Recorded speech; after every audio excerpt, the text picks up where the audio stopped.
Blake Sutton here from Whole Hog Sports. I'm with Jimmy Carter to get his thoughts on the game. Another disappointing showing from the Razorbacks today. Jimmy, what were your initial thoughts? I mean, it was a lot like last year, right? I mean, Auburn didn't set the record for SEC rushing yards in a game against another SEC. I think they had 560 last year. This year they only had, 345 yards. So is that all? Yeah, it felt like more. Last year, Austin Allen obviously was hurt in that game. Yeah. He was hurt before this game and didn't even play, and so Cole Kelly got to be the sacrificial lamb that was thrown out there. You know, Ty Story was again on the sideline. Oh man, don't make me go in there. Not 2 years in a row. Don't make me take a beating again. But I mean, this team is just not a good football team on both sides of the line, and obviously they're playing kind of a front-loaded schedule, and that they play TCU.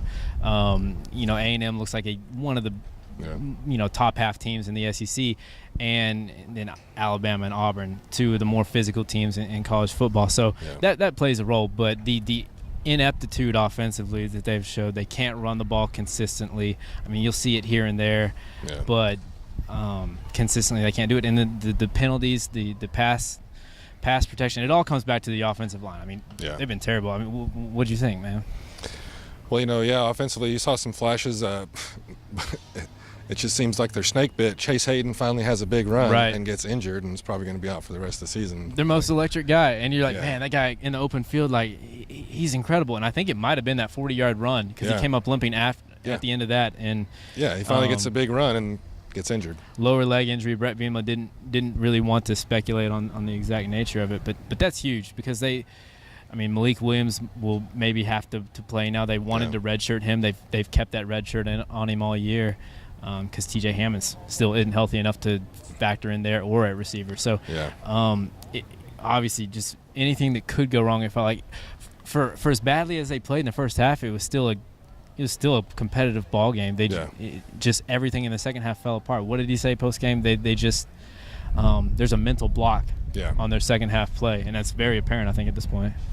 Yeah, and it could have started off a lot better than it did. That. When Auburn muffed that punt, if a guy gets there 1 second sooner, it's a touchdown Arkansas. Instead, it's a touchback for Auburn, and 2 plays later, they're in the end zone. Instead of 2 touchdowns, they kicked 2 field goals, and that's a big deal. So, you're right. I mean, there were opportunities for them to be leading or to at least make it a more competitive game, a different game, and they just weren't able to take it.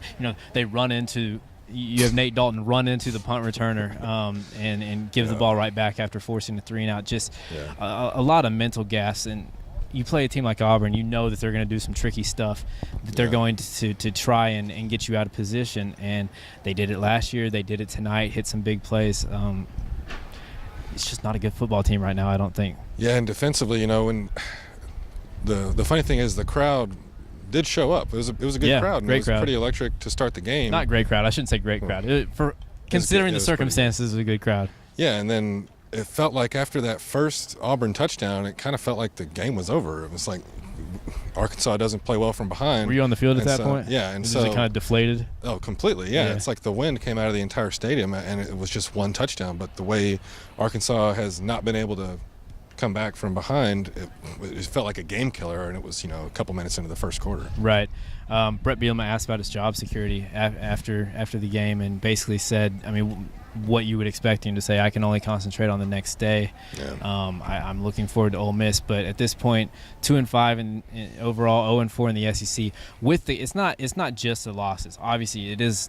You're 2-5 in your 5th year, and the progress isn't there. But the way that they're losing, 198-62 the last 2 years, Arkansas versus Alabama and Auburn. Yikes! So you're not competitive against the upper echelon of the conference, what you want to be shooting for, and obviously Jeff Long's going to have a decision to make at the end of the year. But each week that they continue to pile on and add to evidence to the buildup of, all right, is he going to be able to get it done here? And right now, it's not looking like there's a promising future at this point. 3 straight blowout losses, and now a road trip to Ole Miss, which going into the season, you kind of thought was a gimme. As a guaranteed win, and now not so confident. If they don't win that game, then it becomes like, man, can they even win 4 games? Because you look at Missouri, can they stop Missouri's passing attack. Yeah, Missouri's found some life on offense. You're going to win Coastal Carolina. You're going to win that. But there's no other give me